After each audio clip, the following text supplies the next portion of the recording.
is Chinese and you're echoing it. Yeah, we're all good. We ready? Okay, I'm Ronny Bull. I'm going to present to you on man-in-the-middle attacks and virtualized environments, if I don't take out the screen first. How many of you guys operate data centers in here or host things in data centers in the cloud? Okay, quite a few of you. Good. How many of you have actually seen variations of this talk before? I've presented this at DEF CON and a few other places. Okay, so I got a lot of students in this room who've been there kind of through the paces here. A little bit about me. I have a PhD in computer science from Clarkson University. Actually, the previous speaker was my PhD advisor, Gina Matthews, and she's done a lot of this overseeing of this work with me over the past 4 years, so I appreciate a lot of what she's done for me. I'm an assistant professor of computer science at Utica College. I specialize in networking, systems administration, information security, virtualization, Linux, Unix, and voice over IP. I'm also a co-founder and member of the board of directors for the Central New York Hackathon, which a lot of the people in this room are participants of each year. You can get more information on that at cnyhackathon.org.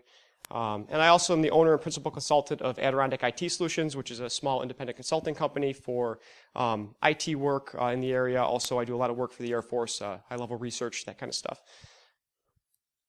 Okay, so publication history of this research goes all the way back to DerbyCon 4.0. Started when I presented on MAC flooding attacks. Did some stuff with B-Sides Rock in 2015, DEF CON 2 times in a row, and then we had a publication in a journal detailing the MAC flooding attacks and DHCP scenarios. Defended my dissertation on the 29th of September, and then recently in February I was invited to talk on this talk out in Norway at HackCon, which was a very great experience, and if any of you guys get a chance to get out there, it's a conference worth going out to and seeing and experiencing. Okay, so the roadmap.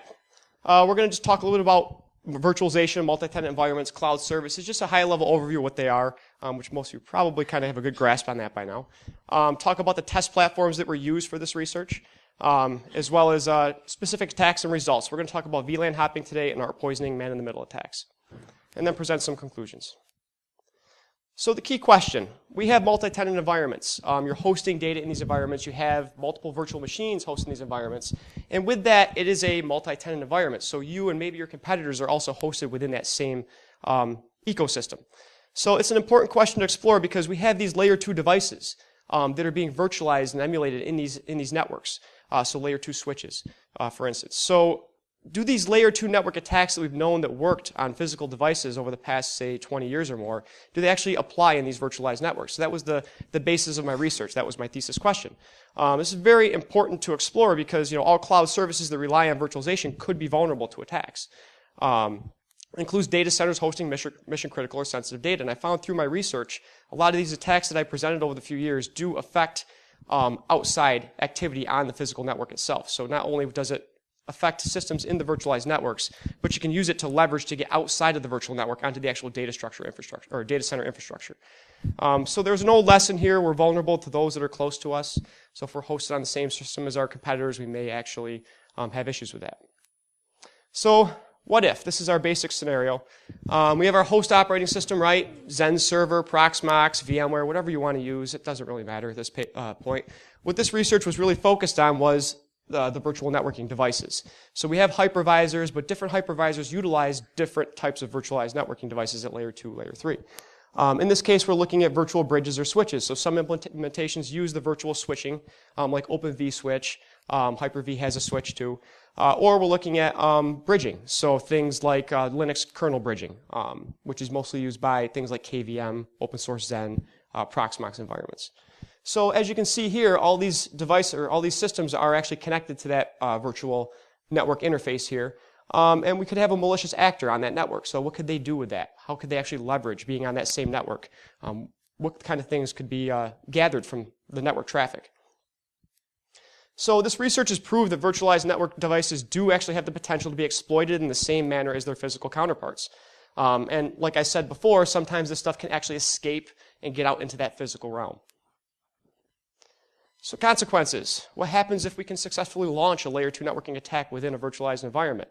Well, we can capture all the network traffic, right? Redirect it. Perform man-in-the-middle attacks, denial of services, gain unauthorized access to restricted subnetworks by doing VLAN hopping attacks, maybe jump over to a different VLAN or a different subnet. And we can also just plain affect performance by just cluttering up the traffic on the network.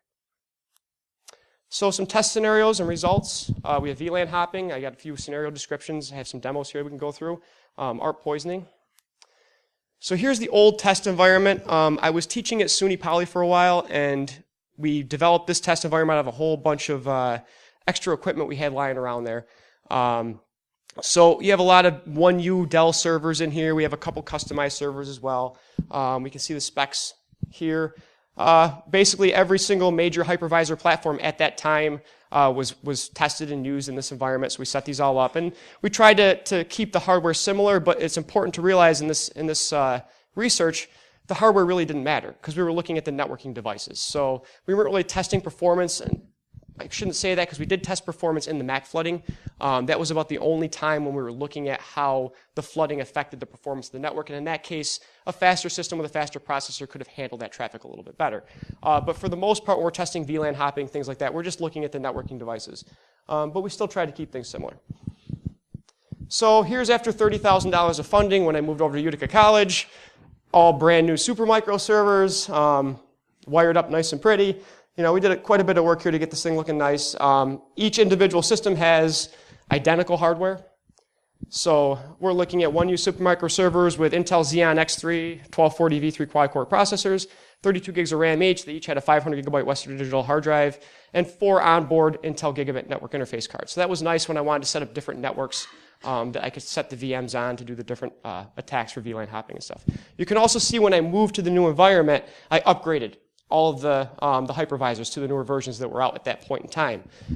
This was because we already did a lot of testing on the previous versions, so why not see if either A, the problems we found or the vulnerabilities we found still persisted in the new environments, or B, if they were fixed. So we found a lot of stuff just kept persisting through. There was really no fix when we moved forward, except for with the MAC flooding when we actually submitted the issue to Open vSwitch and it was validated, and we actually got a CVE for it, and they submitted a patch.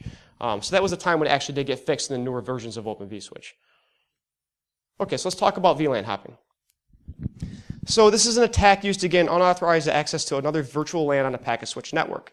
So basically what we can do is jump from one VLAN to another, and depending on the type of attack we do, either switch spoofing or double tagging, we can have one-way or two-directional communications between that network. So a little bit about virtual LANs. You have Ethernet frames that are modified for VLAN traffic, and what we do is we're just going to take that normal Ethernet frame and we wedge in this extra VLAN tag here. It's 4 extra bytes of information.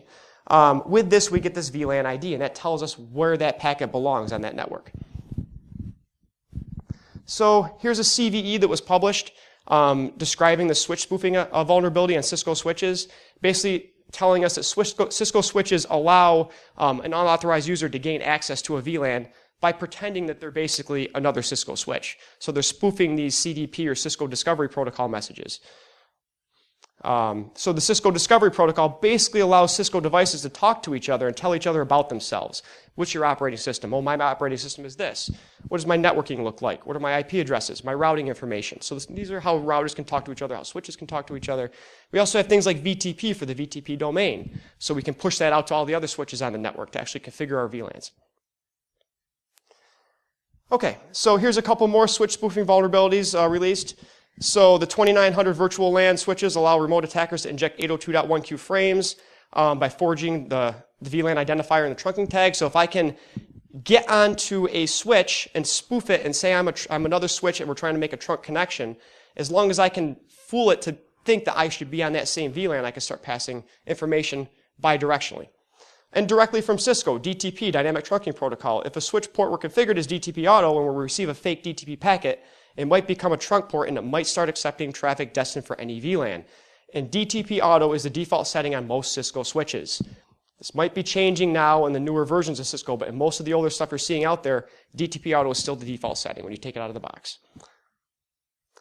Okay, so the Dynamic Trunking Protocol, or this DTP we're talking about, it's a proprietary Cisco Layer 2 protocol.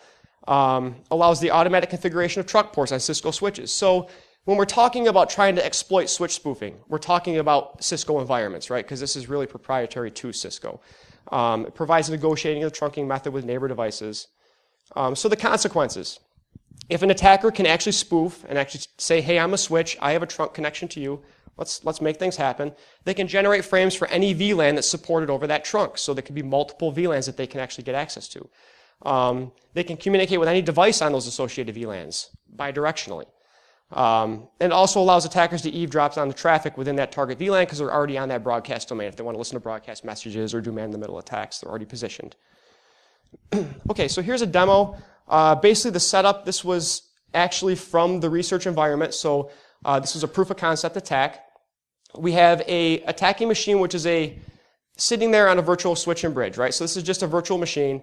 Over here, we have a regular 2950 Cisco switch, physical switch. Now, this is set to dynamic desirable by default out of the box. We plugged in the virtualized network into the switch port just as a basic communication network to get the virtual machines online. Not changing that port to a trunk port, which would be considered best practices to make that a trunk port. So we're just seeing if an administrator took the switch out of the box, plopped it down, plugged in the virtual network, what's going to happen? Over here, we actually have it set up correctly. We have a trunk link between the Cisco 2950 and the virtual switch or bridge.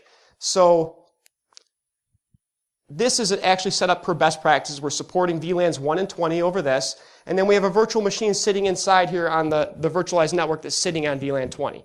So we have an attacker that's out there. He's just sitting on the default VLAN, trying to get in, trying to negotiate that trunk link, and seeing if it can actually send data to the virtual machine. So let's check this out.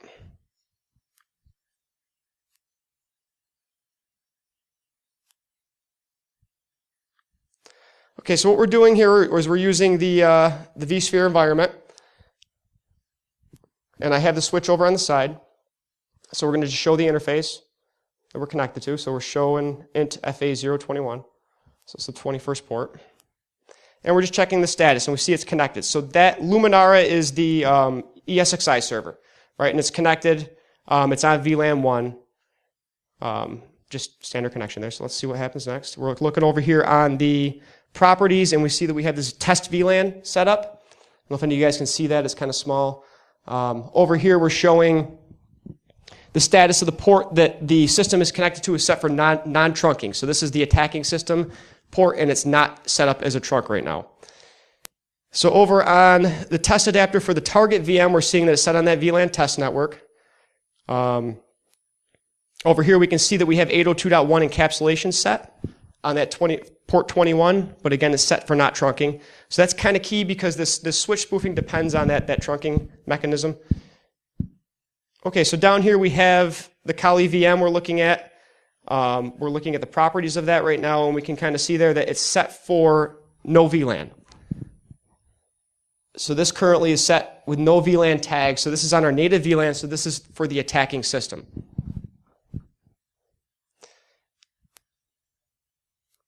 Pull up the console on that. So now what we're going to try to do is from the ESXi virtual machine, the machine located in that environment, we're going to try to send a fake DTP spoof message to the Cisco switch on that port that's set to non-trunking, and we're going to try to change it over to a trunk port, going through the virtualized environment, through the virtual switch.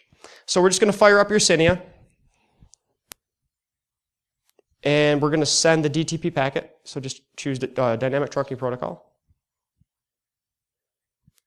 And then it's going to send out, we're just going to choose 0 here to send the packet. And then we can see it was originally set for access desirable, and then it immediately turned over to trunk auto. So we were able to successfully change it to a trunk port. And now here you can see the line went down for the interface and it came back up. And if we show it status on that, it is now a trunk port.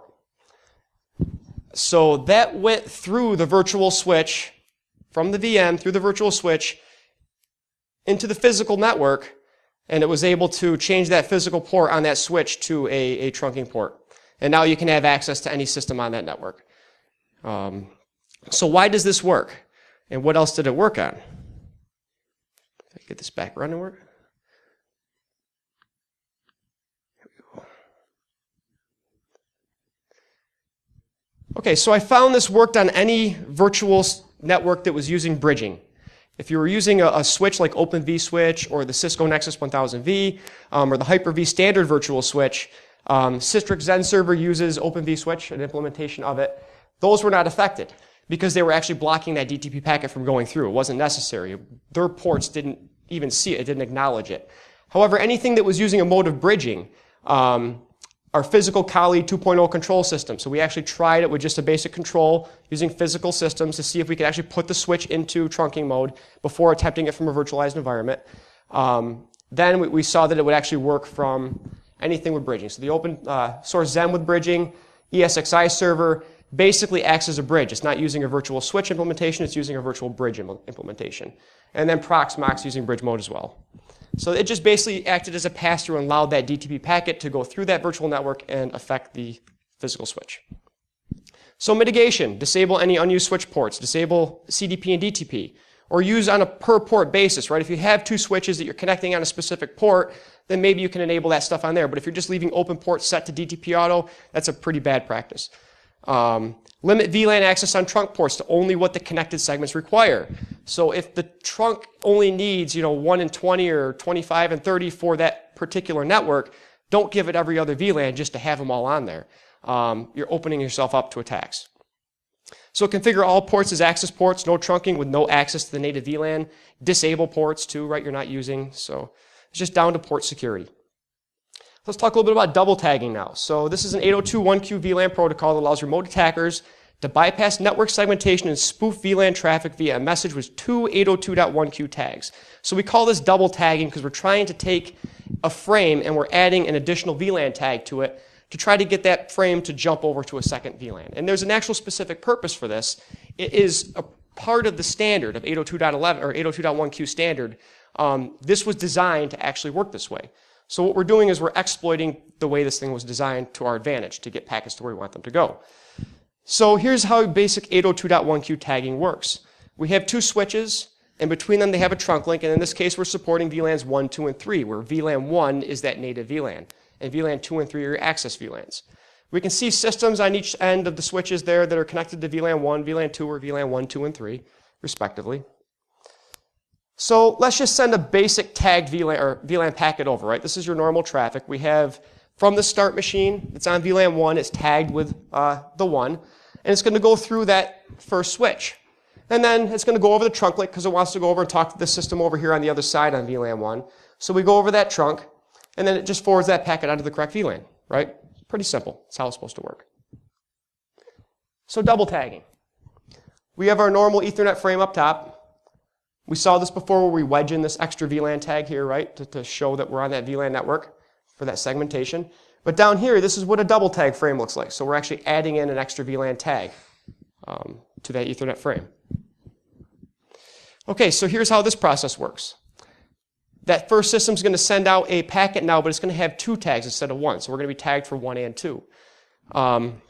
Notice here that it goes down here. This is on VLAN 2. It's rejected because the first tag is 1. We've only gone through the first switch. It reads that first tag. It doesn't read the second tag, so it cannot pass that packet over to that second machine down there.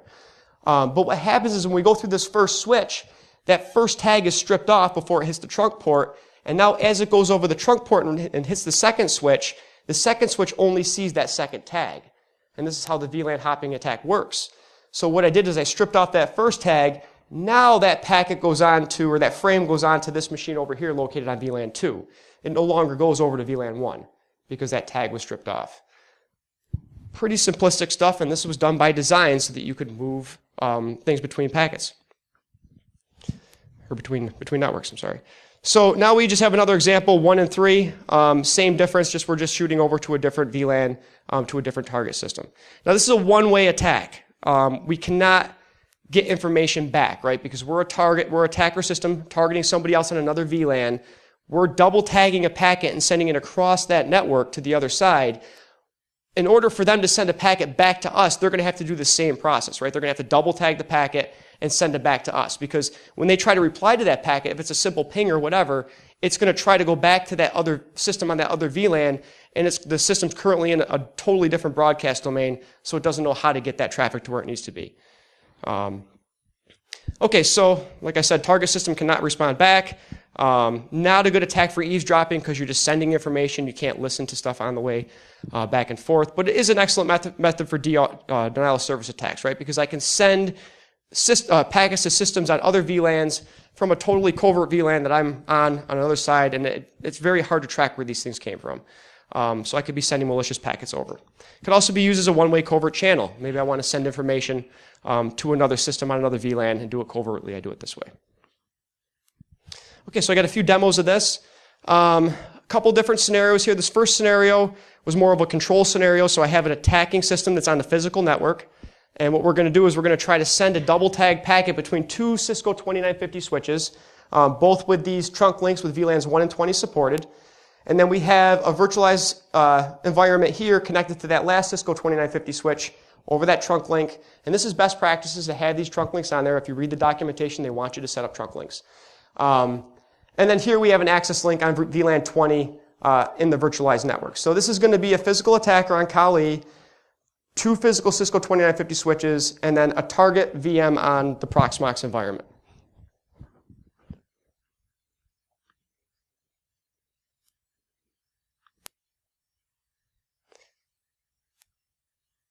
Okay, same kind of setup here. In this first window, we actually have the two switches. You can see two tabs there, so I'm showing the configuration of the first switch. And we can see that first port we're connected. We're on VLAN 1, and that's the port that the attacking system's connected to. Here we're showing it's not trunking, but it's using that 802.1q encapsulation. Now we'll show port 24, which this is the trunk link between the two Cisco 2950 switches. So the first switch was a 24-port switch. The second one was a 48-port switch. And we can see that set up for trunking. And we can see that it is supporting VLANs 1 and 20, which are listed here. It actually has 1, 10, and 20 on there, but we're really concerned with VLAN 20. So if we go and look at the next switch, which is that second 2950 switch, we'll just check the interfaces on this one because we want to see what the connection for the trunk looks like between the two switches, and then the trunk link between the switch and the virtualized environment.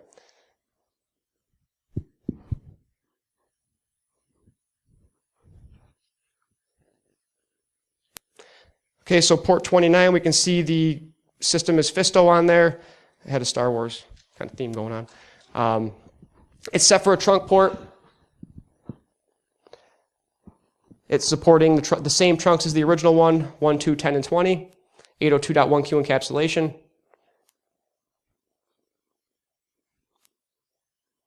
And then we'll take a look at what the virtualized environment is supporting. Or no, this is the trunk connection between the two devices. And we can see that they're connected, and there's a trunk port there between port 48 and then back to port 24 on the other switch. And that's supporting the VLANs as well, using 802.1q encapsulation. So, in the middle here, we just have a terminal window on the physical Kali system.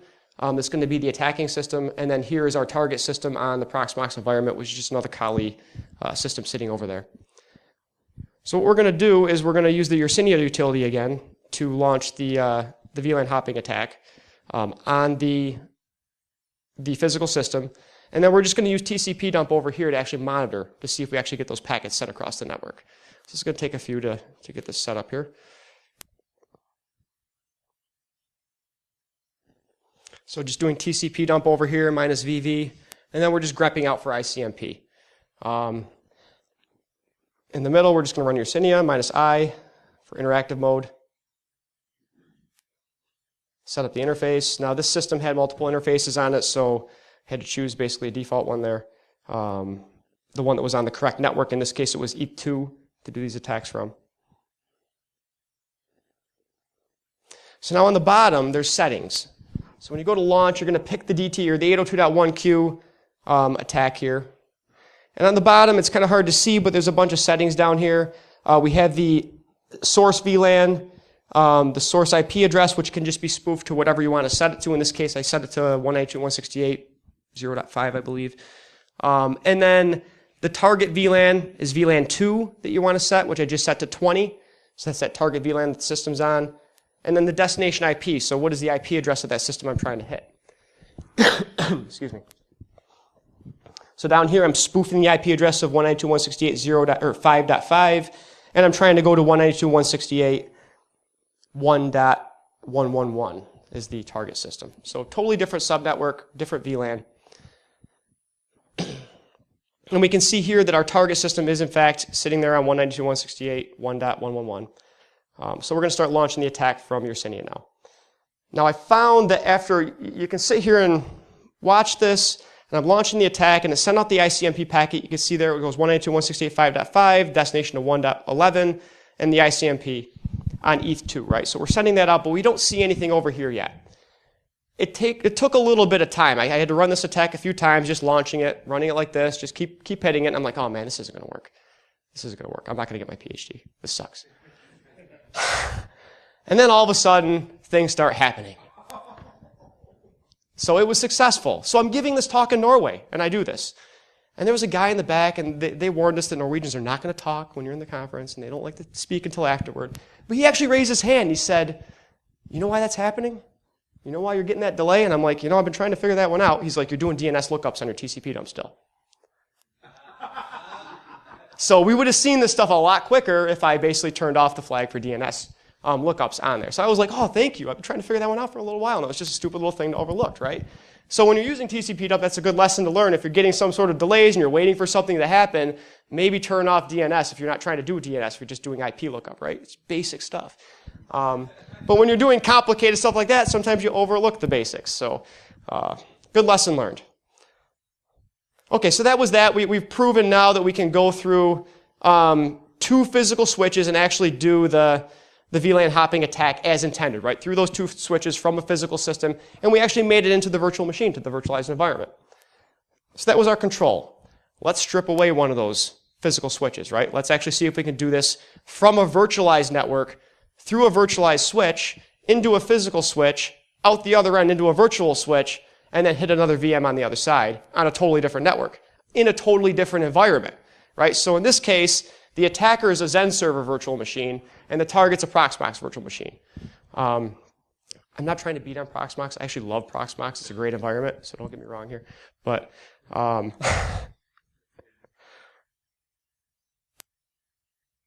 and all these videos are available on YouTube. There's a lot more too of the progression. I have stuff up on there for the MAC flooding attacks that you guys can look at if you want to. Okay, same scenario. We got our physical switch over here that we're looking at. We have our Citrix Zen server VM here and our Proxmox target here. And we're looking at the whole dump here. We have Fisto, which is the Proxmox server, set up with the trunk port, best practices. Our Citrix server was Mall, and that's set up as a trunk port as well. And then we're just verifying this stuff just to make sure that all the settings were correct again. And you guys have seen most of this stuff, so I could probably, for the interest of time, jump ahead a little bit. 802.1 encapsulation. Okay, so here we're looking at the networking for the VM in the Citrix environment. And now the heart of this attack is having access to that admin or native VLAN on the switch, right? So I had to make sure that here we're tagging the Proxmox for 20. We saw earlier there that the Citrix VM had no VLAN tag associated with it. That put it on that native VLAN. If you try to tag it with 1, it's not on the native VLAN anymore, according to how Citrix is actually doing their networking. So if you're trying this stuff at home, set it to nothing, just disable VLANing, and it will be on the admin VLAN. Again, over here, we're just using TCP dump, grepping for ICMP. Again, without DNS turned off.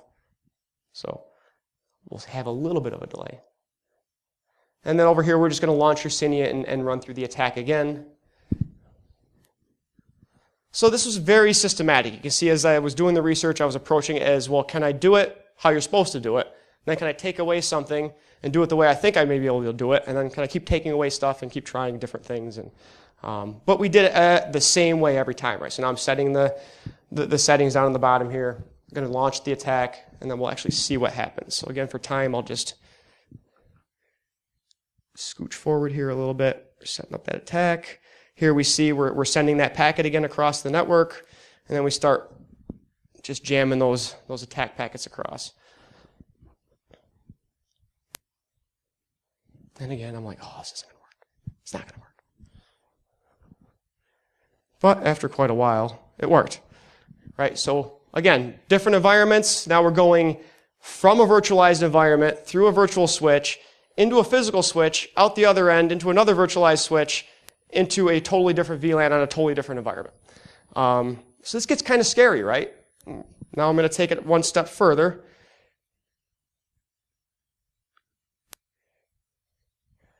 And let's strip it all away.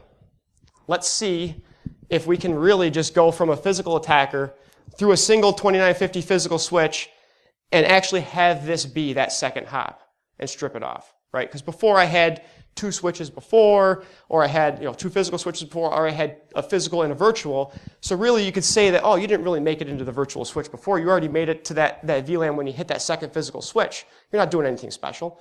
But when we took that first physical switch away, now we were going from virtual to virtual. Now we're taking everything away, and we just have a physical switch and a virtual switch. Two switches, one's physical, one's virtual. Can we make it over here to the end? So we have attacker's physical Kali, and in this case I tried to step it up a little bit. We've been picking up Proxmox, but let's go super enterprise level. Hyper-V guest with a Cisco Nexus 1000V. How many of you guys have tried to configure a Cisco Nexus 1000V? He's laughing. Yeah, he's not laughing. He's pretty serious back there, but he knows the pain you go through configuring this thing. Anyway, let's see what happens. Does Cisco have it down?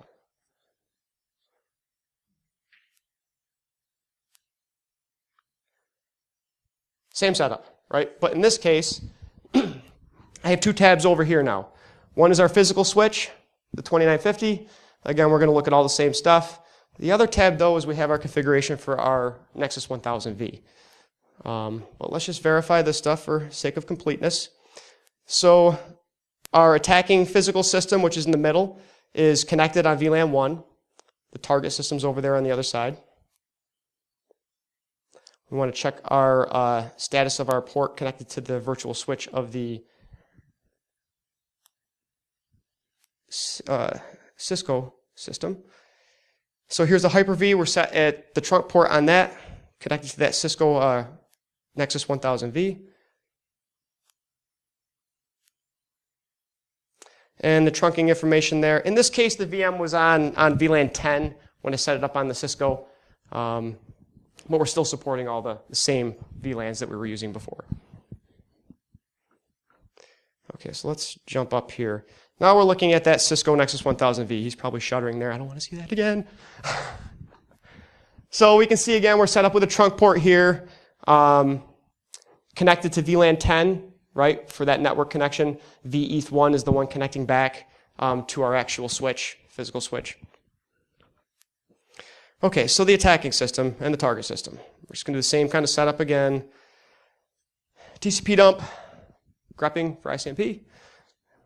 And then over on the other side, running our Yersinia. And we'll just kind of fly through a little bit more. Setting it up. Okay, over here we're looking at the IP, so let's see what happens when we start launching this thing.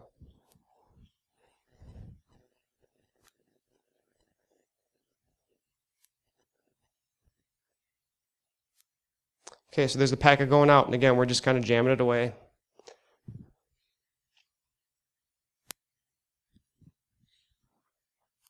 Still not seeing much on the other end. And then, boom, there it all is. So yeah, even Cisco couldn't stop it. It went through. So this worked across every platform. It's just the way the protocol works, and you can exploit it however you want. The utilities are out there to do it, and it will work in virtualized and physical environments and allow you to cross between both worlds. So protect your data centers. So double tagging results, just a high-level overview here. Over here, results of attacks, single switch, double switch. So we can see this worked pretty much in every single environment, right? The double tagging attack for both looking at a single virtual or a single physical switch or a double physical switches. It did not work in Microsoft standard virtual switch. Why not? Why is Microsoft standard vSwitch in Server 2012 stopping this from working? You would really think that would not be the one that actually is the outlier in this list.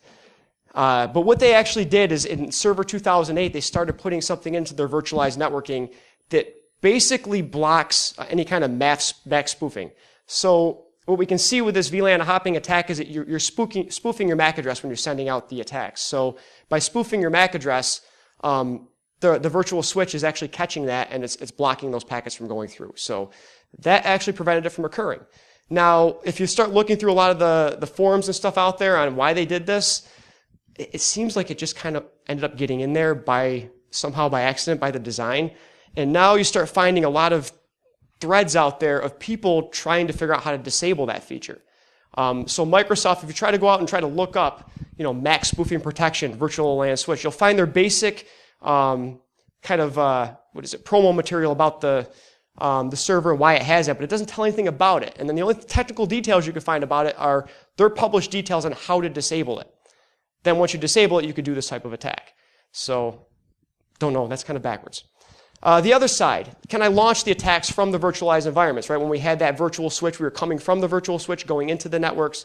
Could it be launched from them? And we can see that yes, it could from the different bridged areas, Proxmox, Zen server we tried. Again, standard switch stopped it from happening. Microsoft Cisco Nexus 1000V stopped it because there's some pretty strict VLAN controls on there when you're trying to access other VLANs going outbound that prevented the attack from occurring.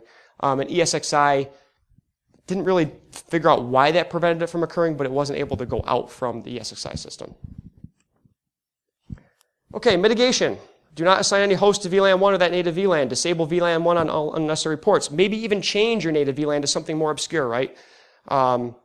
Restrict access to switches by MAC addresses. So we're seeing a lot of physical layer, actual physical system security here because these virtualized systems are connected to your physical network eventually. And we can see that these attacks are actually affecting that too. So you need to protect that stuff. How are we doing on time? Ooh. Okay, I have a whole other section to go into. We're at 350. Your choice. I don't mind. I'll keep talking if you guys want me to. Is it 340? Okay, then my clock is wrong, so let's keep rolling. Are there any questions at this point on the stuff I've already presented? Yes? Were you able to jump VLAN successfully without going back out to the physical switch and then back into the virtual environment? Were you able to stay inside the virtual environment and still jump between? You mean just basically connect two virtual environments with a crossover cable and try it that way? No, I mean like let's say like you have two virtual VLANs, maybe you have a virtual Cisco Nexus in the environment, really contained virtualized environment. Were you able to successfully hop VLANs in that self-contained virtual environment? I never tried that. I was trying to go for the bigger stuff, right? But that's a good question. That is a good question. So that's something maybe you could try, right? And let us know. It's I'm kind of at my end. I've done this stuff for 4 years now. I got a PhD out of it. This is kind of my last talk.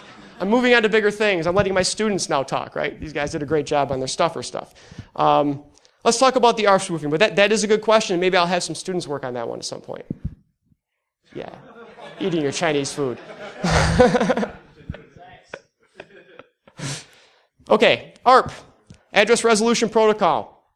So each system on a network maintains this ARP cache, right? And it's this translation between your layer 2 addresses and your layer 3 addresses. So the systems know how to communicate with each other in a single broadcast domain. ARP caches will differ between different systems, right? Because not every system on the network needs to communicate with each other. They don't need to know about each other. Usually ARP broadcasts happen when a system wants to talk to another system. So they say, hey, who's got this address?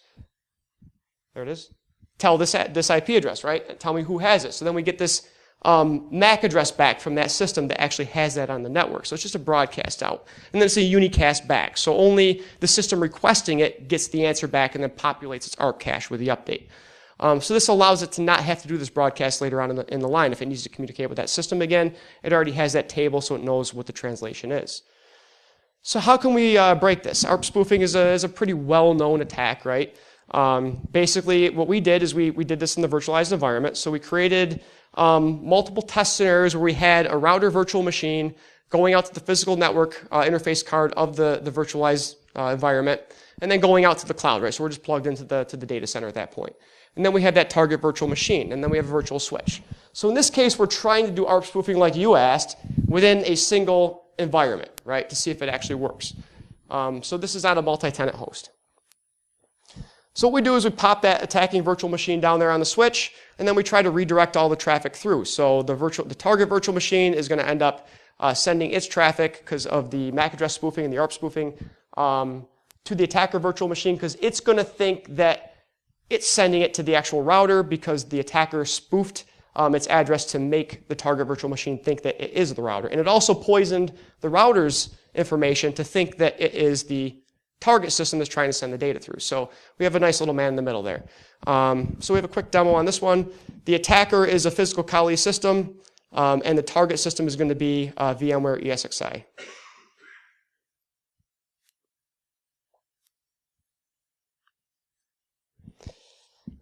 Okay, so over here we have our router. And we can see the ARP cache on that router. We're showing the MAC address of 22 and 21, and these are the virtual machines here, 22, or 21 and 22. So this is our target VM, this is our attacking VM, Kali 1, Kali 2, and we can see the ARP caches are all correct right now. They're all pointing to the right locations, right? We have 21 pointing to 22 correctly, we have 1 pointing to 1 correctly at different areas. The router knows which one each of the Kalis are correctly, and each of the Kalis know what the router is and its other VM on the network. So what we did is, how many of you guys have read the Black Hat Python book? Anybody? Some of my students who took the class. Well, we found out that I had a class that, if you saw the Stuffer presentation, that's kind of where that came from. And the Black Hat Python book was the book that we used for that class. Now, as these guys will tell you, it was a fun class, wasn't it?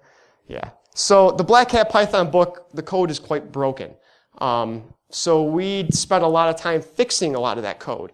And the ARP poisoning code that was in there was what I used for this attack, but it was slightly modified. So if you get the Black Hat Python book, you can kind of read and understand this ARP poisoning script a little better. So here we go. We're setting this up, and then on the attacking machine, we ran the script. And what it does is it poisoned, as you can see by showing the ARP cache. Now, the router, if we look back here, both those MAC addresses are the same, 21 and 22. So the router thinks that the attacking system is the target system. And if we look on the target system, we can see that, wow, well, the router is now the MAC address of 22, which is the attacking system, right? And it thinks it's the router. So now we're just pinging Google from the attacking, or from the target system to see what's going on. And over here, this script automatically sniffs the first 100 packets and writes them to a file. So we're looking at that, and we got it down to dump.pcap. And then it restores the ARP cache back. So after I've sniffed the traffic in the virtualized environment, I'm going to go ahead and remake everything back to nice. So all the MAC addresses and translations in the ARP table are now reset. If we look, they're reset back to what they should be. So the router knows the correct system's there, and the target system should also know the correct systems. So if we look at the dump file now, I basically just wrote a little TCP dump script in this case to just parse that dump file. And here we go, we can see all the information that we gathered while we were pinging Google from the target system is now on the attacking system. So we're able to successfully perform the man-in-the-middle attack, thank you, through the virtualized environment. So this was contained within a single ESXi environment, and it worked. And this, as we'll see here in the next slide, was not stopped by any environment. So there's no default protection against this. So in order to protect yourself against ARP poisoning, ARP spoofing, you're going to need some sort of third-party application or some other feature in there to add on top of your virtualized environment until these vendors start getting on top of things and start building in these controls for us. ARP Watch is a Linux utility. Very useful for detecting problems with ARP tables on the network. So this is one that could trigger, basically if there's some sort of strange thing going on with the ARP traffic on your network, it will send you email alerts to let you know pretty much instantaneously. So this is something you may want to start implementing if you're running data centers and you kind of think you might be susceptible to this kind of attack. Start implementing something like ARP Watch just to look. We also have, in Microsoft environment, you have different ways of looking at ARP cache or ARP poisoning too. You also have ways to validate ARP requests on Cisco switches, physical switches, so dynamic ARP inspection. Those things will actually help you out as well if you're running a Cisco environment. DHCP snooping, which is a prereq to dynamic ARP inspection. So conclusion, virtual versus physical. Really, our results show that virtualized networking devices can have the same or even greater risk of being vulnerable to these attacks, right, than their physical counterparts. With physical devices, we have a lot more levels of control built into them to actually prevent this stuff from occurring, like basically port security, things like that aren't in these virtualized switches. So really, there's no one best system after looking at all the environments that we tested. There's not one really high performer that really was more secure out of all of them. We saw that Hyper-V environment did block a couple attacks just because of that little bit of MAC spoofing protection it had in there. But how's the usability compared to other environments? You have to weigh that into effect as well. So lack of sophisticated layer 2 security control similar to what's available in enterprise-grade physical switches greatly increases the difficulty in securing virtual switches against these attacks. So like I said, these virtual switches aren't really up to par yet with their physical counterparts that have been out there for 20 years and been redeveloped and enhanced with new firmware updates, things like that, with new greater controls. So unless the vendors start getting on top of this with the virtual switch implementations, we're still going to be at their mercy or having to put other solutions in there to prevent from these kind of attacks from occurring. So bottom line, single malicious virtual machine has the potential to sniff all traffic passing over a virtual switch and can even affect that physical network, as I've shown. So you can go in and out. Significant threat to the confidentiality, integrity, and availability of all data passing over a network in a multi-tenant environment. So what can users do? If you're a user having data in these multi-tenant environments, you can basically start questioning your hosting provider. What kind of security controls do you have? What kind of access do I have to actually implement things that help my network and my data to be more secure? Maybe I just start using encryption for everything, right? So that if my data is compromised, it's still encrypted, so it's harder for the attacker to get a hold of. Threat detection and alerting. All this stuff can be questioned. Ask your providers. Make them start answering these questions when you start paying those bills. What are you doing to secure my data? Not just how much is it. Okay, here's my email contact information. You can get me through my Clarkson email. I'm also at Utica. Or my business is ronny.bull@AdirondacITSolutions.com. All the links to my publications, presentations are all found on my blog. You can get my DEF CON talks there, DerbyCon talks, all that stuff is there. Special thanks to Dr. Gina Matthews, who was the presenter before me. She was my PhD advisor in all this, and as well as a lot of students. There's a few of them in this room that have helped me along the line setting up these environments and maintaining them and helping me run these tests. So, any questions? No questions. I hope that's a good thing.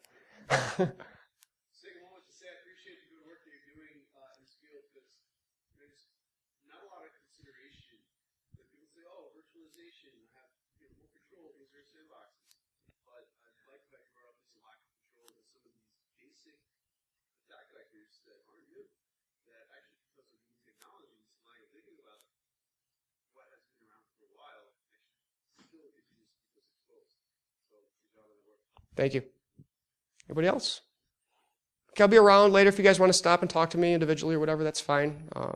But thank you for your time. Yes? You. Have you tried sniffing traffic between like two EC2 instances, two different AWS accounts? Well, okay. That... I mean, that's what terrifies me as a web developer. Right. So I have been, over the past few years, I've been in contact with AWS people because you cannot do pen testing, vulnerability assessment work on their networks without going through a lot of paperwork, the right channels, and getting the approval, right? So I could have, but I was trying to do this research as a PhD student, not as just some black hat or gray hat. So I had to do things, systematically. So I've been in contact with them. We've had meetings with them, talked with them quite a bit about trying to do this. There's a lot of roadblocks to getting into Amazon. I think Sean was just at CCDC with us. Our team actually did very well there. We ran into the guy that runs the data centers for Amazon there. So we were trying to really start building more of a relationship to get students doing these tests in those kind of areas. However, he did tell us that this stuff is not going to work on Amazon. He said, I can't really get into the details, but he did say that they are doing a lot of special stuff behind the scenes that's proprietary that prevents a lot of this stuff from occurring. Now we're getting into things like OpenStack, a lot more complexity, which could introduce more vulnerabilities, right? And then we could start talking about SDN all we want, but then you could talk about, how those controllers can get compromised, and then your network is just a bunch of puppet strings all over the place. So if you go in, you can download my full dissertation here as well and read that, and I start talking about things like, using SDN and the complications. I've actually wrote solutions that make SDN solutions much more simpler, so I just wrote Python scripts to fix some of these issues as well. A lot of the DHCP attacks I proposed, you could have done with SDN to fix them, but I wrote simple Python scripts instead to show that you don't need that overhead, right? So there's a lot of questions and a lot more exploring we could do in this. And we're trying to develop research at the schools at Clarkson and Utica to kind of go further and work with industry partners to keep moving forward on this, because it is important, as he said. So, any others? Yes? I just kind of quick comment, just scary stuff, because I think you talk to most people who run data centers or virtual environments, and they think this is kind of like BS, not really something that's really possible to do. Yeah. properly compensated. See, I couldn't do a dissertation on theory alone. I'm a practical person. I need to do hands-on stuff, so I had to break stuff. And I was very lucky to be able to do this and break stuff. You know, it was great. So I'm very gracious for my advisor for letting me pursue this. And yeah, without the demos and the actual real prototypes and proof of concepts, this research would not have been worth even sitting here and listening to, in my mind. So I appreciate all your time. Anybody else? Okay, thank you.